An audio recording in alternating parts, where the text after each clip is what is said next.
So we have an issue here in the United States that is only starting in Texas. I don't think I need to explain this over and over again. You may have seen one of my videos before. You probably turned on the news. You've been reading on social media what is happening. And there's a crisis at the U.S. southern border. The Biden administration is allowing tens of thousands or hundreds of thousands of illegal immigrants into the United States. This is all happening as we speak. But at the same time, these people are coming into the United States. There's actually people here in the United States that are trying to push back. There's now a convoy of trucks.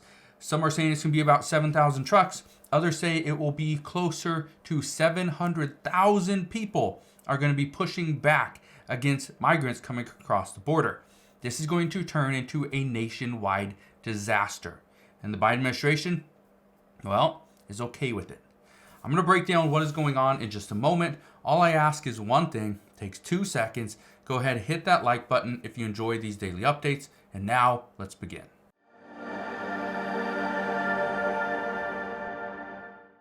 So for multiple months, actually for many years, the Biden administration, when it came to immigration, simply looked the other way. Didn't want to see what was happening. Didn't want to put eyes on the border. President Biden himself put Vice President Kamala Harris in charge of the border situation. Guess what? She absolutely failed. You did not see her at the border. You didn't see her working the problem. Nothing. Well, President Biden says he is now taking back control. And he says, just look at this, President Biden offers fresh assurances that he would shut down the border right now. Right now, he says, if Congress sends him a deal. Here's what President Biden wants. Give him $60 billion to send to Ukraine. And then he is going to allow the Republican Party to pass a bill. Again, he's going to allow them to pass a bill that then gives him permission to shut down the border if, and only if, we see 5,000 migrants per day enter the United States on average over the course of 1 week. So let's just say, and again, this is where things get very interesting, Republicans say, well, what happens if we see 5,000 people enter on Monday, 5,000 on Tuesday and Wednesday and Thursday and Friday and Saturday, right? All 5,000 exactly. And then on Sunday, we only get 4,000. Well, guess what? On average, it didn't reach over that 5,000 number mark. So, according to this new bill and this new law in the provisions, there would be no need to shut down the border because we did not reach 5,000 average migrants entering the United States per day. Well, the Republican Party says absolutely not. We are not going to do that. But again, this all starts in Texas. It starts in Texas. It's going to go and it's going to impact every single person's life here in the United States. Okay? Every single person. Just look at this. This is from NBC News just today. It says a city of 710,000 are struggling to cope with 40,000 migrant arrivals. This is the city of Denver. I want to read this to you. Look at this. It says nearly 40,000 migrants have arrived in Denver over the past year, making a city with a population of just over 710,000 people the top destination per capita for newly arrived migrants crossing the U.S. southern border and traveling north in buses from Texas. One of the reasons why Denver is one of the hot spots is because it's the closest state to Texas that is allowing migrants in there, but also, so it's a migrant-friendly state, but the other thing is, they have a minimum wage of over $14 per hour. I believe it's $14.25. And it's because of being a migrant-friendly city and have pro-immigration laws and higher minimum wage that people are going there as opposed to staying in Texas, where Texas's minimum wage is $7.25 per hour. So that's a huge difference. Look at this. It says the influx is taking a toll on the city's public safety net. Starting February 5th, so we got a little bit over a week, Denver will limit the number of days migrants can stay in shelters and send those who exceed their stay out onto the streets. They are not the only ones. Chicago has the same thing, so does New York. But here's where things get crazy. Hospitals are now housing migrants. The interesting thing about this is hospitals are not turning away people, which I think if somebody needs help and they are fighting for their life, we have to help them. It's just, it should be human nature. We should help somebody. Here's the issue.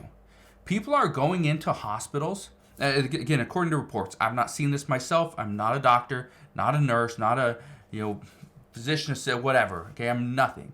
I'm just a guy on YouTube. Anyway, I haven't seen this myself, but according to reports, people are going into hospitals and clinics asking for assistance with breathing, with just different things. They have sweats, they have a fever, they have a cough, whatever it may be, and they're trying to overstay in those hospitals because they don't have anywhere else to stay.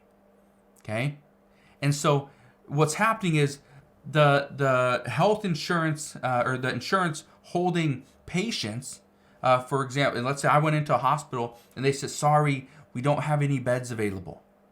And then I see all these people are being taken care of that don't have any health insurance here in the United States. But now they're being taken care of over somebody else that's been paying and is required to have insurance, right? That's a problem. That's why many people are very upset. Well, what about hotels? Hotels would be a great place for a migrant to stay, right? Well, it is. And this is the problem. First, hotel companies were so eager to help out migrants that they were offering rooms and floors and giving them all the amenities. The problem is many of these hotels have not been paid a single cent since they started offering this. And now it's almost impossible to get those people out. What about schools? Well, I've told you this before. Schools are another major issue because schools are actually seeing right now that some classroom sizes are growing. One of the biggest issues here in the United States is our classroom sizes for public schools. They're too big. But we are now offering more people schooling. Again, it's free for everybody, right? But here's the issue. Migrant children are being able to get enrolled in school, which I think is good. They need to be in school. The problem is their migrant family members are now being housed in the school gyms, now being housed in separate rooms attached to the school or in portable buildings, right, that are not attached to school. They're giving those to the migrant families so that they can live in there, so that the child could then go and attend the school. What do you think about that? Here's another one. Shelters in general are just being overrun. People are sitting outside sleeping. Buses are pulling up to the shelters and they're running throughout the entire day and night so that people have heat. Airports are being overrun. Chicago's O'Hare Airport, we see black sheets in certain parts of the airport where you cannot go behind it or else it's breaking the law. But the people behind the sheet are people that are there illegally. This is an interesting situation, but here's where things get very interesting, and this is why some experts say President Biden has just created a nationwide disaster. It's because of this. A convoy, calling themselves God's Army, they plan to head to the Texas border to stop migrants from entering the United States. This is going to happen tomorrow, where people are in a huge convoy is going to head to the United States. Some say it's going to be about 7,000 trucks. These are big rigs that are coming, potentially hauling trailers to pretty much line the border and stop people from coming over. Others say there's going to be about 700,000 people. So almost the entire population of Denver is going to be coming in to Texas to prevent people from spreading out into the United States. So, I'm telling you right now, this is only starting in Texas. The concern is it is going to spread and spread rapidly, especially as we get closer to the presidential election, where according to some surveys, if former President Donald Trump wins, he is going to stop all this. This U.S. border crisis will end immediately, and if it does, it's going to hurt millions of people that are waiting to get into the U.S. So, this is why some are expected to rush into the U.S. as soon as possible. But we'll see that as we get a little bit closer. This is what we know at this time. So again, thank you guys for watching. Consider subscribing, and I'll see you guys on the next one.